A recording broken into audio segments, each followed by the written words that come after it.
इतना कहकर युग उस कमरे के दरवाजे को खोलने लग जाता है, पर जैसे ही युग दरवाजे के हैंडल को पकड़ता है वो चीखता है, आह! युग को एक जोरदार करंट की तरह झटका लगता है और वो पीछे जाकर फिर से जमीन पर गिर जाता है, वैसे ही जैसे वो घर के बाहर कुछ देर पहले गिरा था। कछुआ युग को देखते ही समझ गया था कि ऐसा क्यों हुआ था। दरवाजे की दहलीज पर एक और चक्र बना हुआ था, वहां पर भी दरार बनी हुई थी जिसके नीचे कांटेदार बेल थी। कछुआ और कायर दोनों की ही उस दरार पर नजर पड़ गई थी सिवाय युग के, क्योंकि वो हड़बड़ाया हुआ था, जो उसे देखकर ही समझा जा सकता था। उसे जल्दी से जल्दी अपने पिता का शरीर ढूंढना था। युग गुस्से के साथ दरवाजे को घूरने लग जाता है। वो गुस्से के साथ उठता है और उसके उठने के साथ ही कांटेदार दरार भी ऊपर उठ जाती है, जो देखते ही देखते घर की छत तक पहुंच गई थी। युग वापस से मंत्र पढ़ते हुए अपनी शक्ति का प्रयोग करके उस कांटेदार दीवार को तोड़ने की कोशिश करने लग जाता है। कांटेदार दीवार के अंदर से ग्रीन और युग के हाथ से रेड लाइट निकलने लग गई थी, जो एक दूसरे से टकरा रही थी। युग अकेले ही कांटेदार दीवार को तोड़ने में लगा हुआ था। ऐसा लग रहा था जैसे उस दीवार को तोड़ने के लिए उसे किसी की मदद की जरूरत नहीं थी, वो अकेला ही काफी था। कछुए को लगा था इस बार तो युग जरूर उसे मदद के लिए बुलाएगा, पर युग था कि अकेले ही दीवार तोड़ने में लगा हुआ था। कछुआ युग को देखते हुए मुंह बनाते हुए मन में सोचता है, ठीक है, अगर इसे अकेले ही सब कुछ करना है तो वही सही, मैं भी इसकी मदद नहीं करूंगा। देखता हूँ कब तक इसका शरीर साथ देता है। जब ये थकेगा ना तो खुद इसे मेरी याद आने लग जाएगी और ये मुझसे मदद मांगने लग जाएगा। कायर भी डर कर कछुए के पीछे ही खड़ा रहता है, कुछ नहीं करता है। युग अकेला ही अपनी शक्तियों का प्रयोग करके उस कांटेदार दीवार को तोड़ रहा था। इस बार उसे पहले से भी ज्यादा वक्त लग रहा था उस कांटेदार दीवार को नष्ट करने में। जैसे जैसे वक्त बीतते जा रहा था, युग की शक्ति भी कम होते जा रही थी। वो थकने लग गया था और वो थकान उसके चेहरे पर आती पसीने की बूंदों को देखकर साफ समझ आ रही थी। युग कमजोर पड़ने लग गया था, पर फिर भी वो मंत्र पढ़ते हुए दीवार को तोड़ने में लगा हुआ था। कछुए को लगा था कि अब तो युग जरूर उसकी मदद मांगेगा, पर युग था कि अकेले ही दीवार तोड़ने में लगा हुआ था। कछुए की तरफ देख तक नहीं रहा था, उसका पूरा ध्यान कांटेदार दीवार की तरफ था। कछुआ सोच ही रहा था कि कब युग उसकी मदद मांगे और वो उसकी मदद करने जाए। युग कछुए से मदद मांगता उससे पहले ही युग अपनी शक्ति से वो कांटेदार दीवार को पूरी तरह से नष्ट कर देता है, उसे भी बाकियों की दीवार की तरह जला देता है। उस कांटेदार दीवार के टूटने के साथ ही एक तेज सफेद रोशनी होती है, जिस कारण युग, कछुआ और कायर तीनों को ही कुछ दिखाई नहीं देता है। कायर अपनी आंखों पर हाथ रखते हुए कहता है, अरे ये क्या हो रहा है, मुझे कुछ दिखाई क्यों नहीं दे रहा है। कछुआ भी अपनी आंखों पर हाथ रखते हुए कहता है, ये क्या हो गया। युग खामोश ही रहता है। अगले ही पल जब वो सफेद रोशनी कम होती है तो वो तीनों देखते हैं कि उस कांटेदार दीवार के जलने के साथ ही वो दरवाजा भी जल गया था, जो कुछ देर पहले वहां मौजूद था। ऐसा लग रहा था जैसे उस दरवाजे का कनेक्शन उस कांटेदार दीवार से था, जिसके जलते ही दरवाजा भी अपने आप जल गया था, जैसे वो दरवाजा भी काली शक्तियों से बनाया गया हो। कांटेदार दीवार के जलते ही युग मंत्र पढ़ना बंद कर देता है। वो थकने लग गया था और वो थकान उसे भी महसूस होने लग गई थी। उसे अपने शरीर में कमजोरी सी महसूस हो रही थी। उसके सीधे हाथ की चींटी उंगली अपने आप हिलने लग गई थी। कछुआ युग को देखते हुए मन में सोचता है, युग तूने ये वाला चक्र भी तोड़ दिया तो क्या हुआ, अभी तो कुल मिलाकर 5 चक्र टूटे हैं। सप्तम चक्र के 2 चक्र अभी भी बचे हुए हैं, जिसे तोड़ने के लिए तुझे मेरी मदद की जरूरत पड़ेगी। युग जैसे ही थोड़ा सा स्टेबल होता है, उसे कुछ ठीक लगता है। वो बिना सोचे समझे अपने कदम कमरे के अंदर बढ़ा देता है। जब वो कमरे के अंदर पहुंचता है तो देखता है कि उस कमरे के अंदर बीचों बीच एक बड़ा सा काले रंग का ताबूत रखा हुआ था। उस ताबूत के जस्ट ऊपर ही छत पर लालटेन लटका हुआ था, जिसकी पीली रोशनी उस ताबूत के ऊपर गिर रही थी। उस ताबूत के आसपास का जितना एरिया था सब अंधेरे में लिप्त था। उस कमरे के अंदर ताबूत के अलावा कुछ और दिखाई ही नहीं दे रहा था। उस ताबूत को देखकर युग की आंखों में आंसू आ जाते हैं। वो रोते हुए उस ताबूत को एकटक नजर से देखते हुए कहता है, यही है, इसी के अंदर मेरे पापा का शरीर है। कछुआ और कायर को तो अभी भी युग की बातों पर यकीन नहीं हो रहा था कि सच में उस ताबूत के अंदर युग के पापा का शरीर था, वो ताबूत जिसे उन्होंने अभी तक खोला तक नहीं था। युग उसके अंदर अनुराग का शरीर रखे होने का दावा कर रहा था। कछुआ युग को घूरते हुए कहता है, तू कैसे कह सकता है कि इस ताबूत के अंदर तेरे पापा का ही शरीर है। युग ताबूत की तरफ ही देखते हुए रोते हुए कहता है, मैंने कहा ना, मैं अपने पापा के शरीर को महसूस कर सकता हूँ। ऐसा लगता है वो मुझसे जुड़े हुए हैं और वो यहीं पर है, इसी कमरे के अंदर, इस ताबूत के अंदर। उनका शरीर इसी ताबूत के अंदर है। कछुआ, मैं सच कहता हूँ, मेरी बात का यकीन कर। कछुआ मन में सोचने लग जाता है, ये युग इतने कॉन्फिडेंस के साथ कैसे कह सकता है कि इसी ताबूत के अंदर अनुराग अंकल का शरीर है।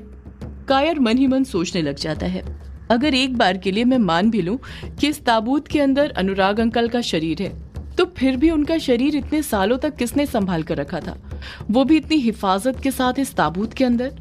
युग की जेब में अनुराग का पेन रखा हुआ था, वही पेन जो जाते वक्त उस काले साए ने युग को दिया था ताकि युग अपने मकसद से भटके ना। उस पेन के अंदर भी मूवमेंट होने लग गया था, वो पेन युग की जेब में ही हिलने लग गया था, पर युग का इस चीज पर अभी ध्यान नहीं था। उसका पूरा ध्यान एकटक नजर से ताबूत को ही देखने में लगा हुआ था। कायर और कछुआ इसी सोच में खोए हुए थे कि उस ताबूत के अंदर अनुराग अंकल का शरीर था या नहीं। वो दोनों ये सोच ही रहे थे कि युग उस ताबूत की तरफ अपने कदम बढ़ाने लग जाता है। जैसे जैसे युग उस ताबूत की तरफ अपने कदम बढ़ाते जा रहा था, उसके हाथ की कलाई पर जो चौथा इन्फिनिटी का निशान आया था, उसके अंदर तेजी से मूवमेंट बढ़ गया था। ऐसा लग रहा था जैसे वो इन्फिनिटी का निशान अपनी ही जगह पर गोल गोल घूम रहा हो। युग ताबूत को छूता उससे पहले ही इस बार उसे ताबूत के चारों तरफ दरार दिखाई दे जाती है और वो अपने हाथ को रोक लेता है। युग फिर से एक बार कांटेदार दीवार को तोड़ने के लिए अपने आप को तैयार करने लग जाता है। युग के हाथ के चारों निशान जैसे ही चमकने शुरू होते हैं, ताबूत के चारों तरफ जो दरार थी उसमें से कांटेदार दीवार ऊपर उठने लग जाती है, पर इस बार वो कांटेदार दीवार काफी मोटी थी, पहले की 3 दीवारों से 3 गुना ज्यादा मोटी। युग फिर से अपना हाथ आगे करके मंत्र पढ़ना शुरू कर देता है। उसके हाथों से आग की तरह लाल रोशनी निकलती है और दीवार से निकलती हुई हरी रोशनी से टकराने लग जाती है। कायर और कछुआ जहाँ पर थे वहीं पर खड़े रहते हैं। उन दोनों को लगने लग गया था कि हर बार की तरह युग अकेला ही उस कांटेदार दीवार को जलाकर खाक कर देगा, इसलिए वो चुपचाप खड़े रहते हैं। युग की मदद करने की सोचते तक नहीं है। युग दीवार को जलाने की कोशिश कर ही रहा था कि तभी वो कमजोर पड़ने लग जाता है। उसके पैर डगमगाने लग जाते हैं, हाथ कमजोरी के कारण हिलने लग जाते हैं। वो उस दीवार के एक प्रेजेंट हिस्से को भी नुकसान नहीं पहुंचा पा रहा था और वो थकने लग गया था। देखते ही देखते वो इतना कमजोर हो गया था कि कांटेदार दीवार से निकलती हुई हरी रोशनी उस पर हावी होने लग गई थी और धीरे धीरे उसके हाथ से निकलती हुई लाल रोशनी को कम करते हुए उसकी तरफ बढ़ने लग गई थी। युग पूरी तरह से पसीने से भीग गया था। उसके चेहरे पर थकान साफ देखी जा सकती थी, पर उसके अंदर इतना जुनून सवार था कि वो अकेला ही उस दीवार को नष्ट करने में लगा हुआ था। कछुआ और कायर से कुछ मदद नहीं मांग रहा था। कायर जानता था युग कभी उनकी मदद नहीं मांगेगा, पर कायर को युग के चेहरे पर उसकी हार दिखने लग गई थी। कायर हड़बड़ाहट के साथ कछुए से कहता है, कछुए तू खड़ा क्या है, जाकर युग की मदद कर, वो अकेले वो दीवार जला नहीं पाएगा। कछुआ मुंह बनाते हुए कहता है, मैं क्यों जाऊं भला उसकी मदद करने, जब उसे लगता है वो अकेले ही सब कुछ कर सकता है तो उसे अकेले ही सब कुछ करने दे। बड़ा घमंड आ गया है ना उसे अपनी शक्तियों पर, देखना अभी उसका सारा घमंड उतर जाएगा। कायर कछुए पर गुस्सा करते हुए कहता है, कछुए युग का घमंड उतरे या ना उतरे पर उसकी जान जरूर उसके शरीर से उतर जाएगी। तू जानता है ना उसे, वो अब पहले वाला युग नहीं रहा जिसे हमारी मदद की जरूरत पड़ेगी।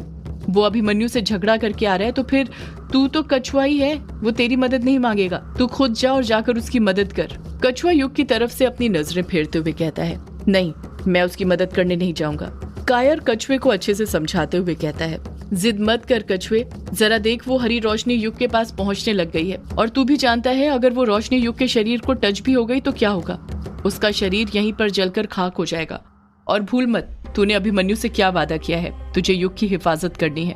कायर जैसे ही ये बात बोलता है, कछुआ तुरंत युग की तरफ अपनी नजरें करता है और जब वो देखता है कि युग कमजोर पड़ने लग गया, घुटनों के बल बैठने लग गया था और वो हरी रोशनी युग के करीब पहुंचने लग गई थी। वो हरी रोशनी युग को छूती उससे पहले ही कछुआ तुरंत उसके बगल में जाकर खड़ा हो जाता है और मंत्र पढ़ते हुए उस दीवार को नष्ट करने में युग की मदद करने लग जाता है, ठीक उसी तरह जिस तरह सबसे पहले युग ने कछुए की मदद करी थी।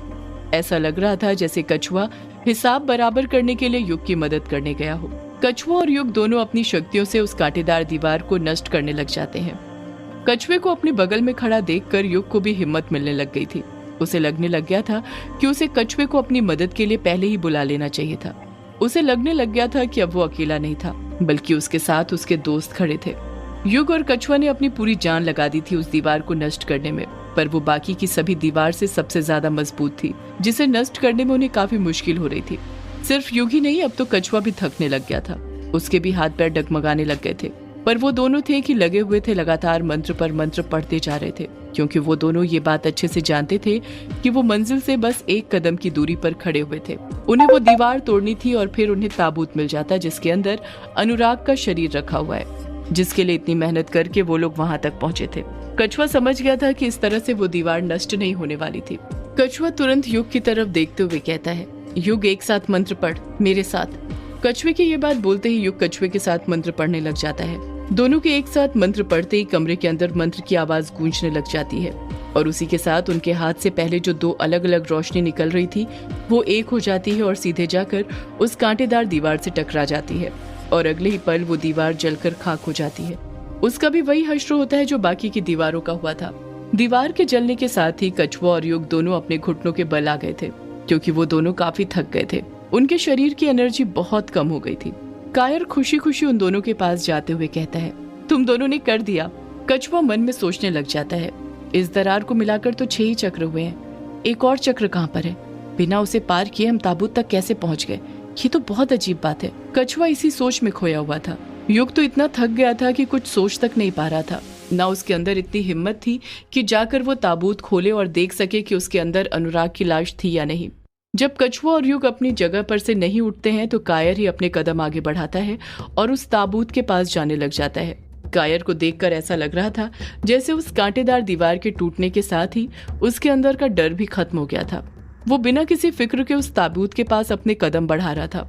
जब वो ताबूत के पास पहुंचता है तो देखता है कि उस ताबूत के ऊपर वही 4 निशान बने हुए थे जो युग की कलाई पर आए थे। उन 4 निशानों को देखकर कायर दंग रह गया था। कायर के अंदर फिर डर समा जाता है और वो हकलाते हुए युग से कहता है, युग जरा ये तो देख, इस ताबूत के ऊपर तो वही 4 निशान बने हैं जो तेरी हाथ की कलाई पर है। युग हैरानी के साथ कहता है, यार ये कैसे हो सकता है? सदियों से है पुरानी ये है यक्षिणी की कहानी। यक्षिणी